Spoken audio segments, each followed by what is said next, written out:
below are 5 books that constitute in whole the mystery of BELICENA VILLCA. First book. The Disappeared Octavie de Vale. Chapter 1.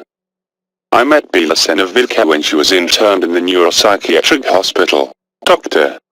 Olivier Patronisla in the city of Saltac, under diagnosis of irreversible senile dementia.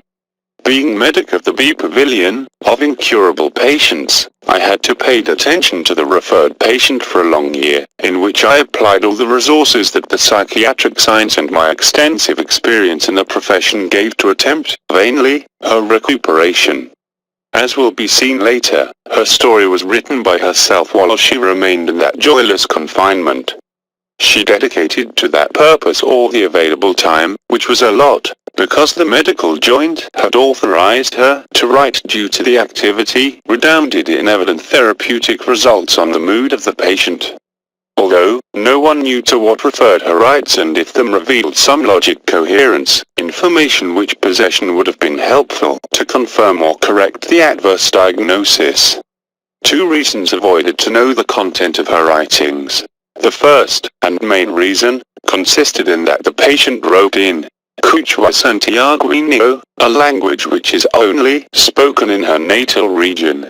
In secrecy, it seems, BELICENA VILLCA translated the writings into Spanish a few days before she died. The second reason was the homicidal zeal that she put to avoid the reading of the texts, what ended, one day, in a violent incident with a nurse who dared to look at one of its pages.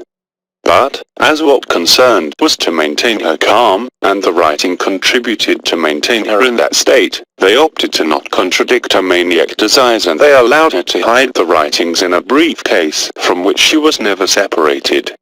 However, part of her story was related to me by herself, during her convalescence, either through large monologues that were frequently on her psychoanalytic sessions, in the days in which some mental stability allowed this therapy, or, involuntarily, when the narcosis treatment plunged her into a heavy stupor where, however, never decreased her oral activity. Naturally, it was not possible to give credit to her statements, not only due to her disease condition, but for the tenor of them, which were incredible and held in that if her writings would be never qualified, with more justice, as an own story of a madwoman. The alienated situation of BELICENA VILLCA surely will discourage the readers about the veracity of the narrated events. It is comprehensible, because just 1 year ago I'd have made all possible to avoid the divulgation of a material that prudence, and the professional ethic, counsel to maintain in the reserved ambits of the clinical history and the personal expedient. But, while this was happening, the sudden death of BELICENA VILLCA came to derange this rational perspective, and took me to think that history registers the pass of venerable figures by the cells of famous madhouses. I remembered Nietzsche, Ezra Pound, Antonin Artaud, the chess player Morphy, the mathematician Cantor, and many others.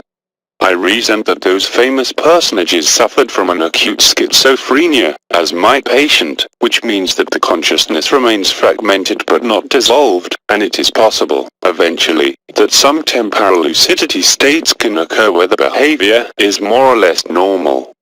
I said to myself that if Cantor elaborated the brilliant theory of the transfinite numbers in the mental hospital and if Nietzsche during his 10 years of interny could quote Homer, Empedocles, and almost any classic, by rote, and in ancient Greek, was possible, in an infinite fewer way that the narration of BELICENA VILLCA was real in part. Of course, this apparently inconsistent syllogism will surprise the reader. But all this I thought very quickly because BELICENA VILLCA was murdered.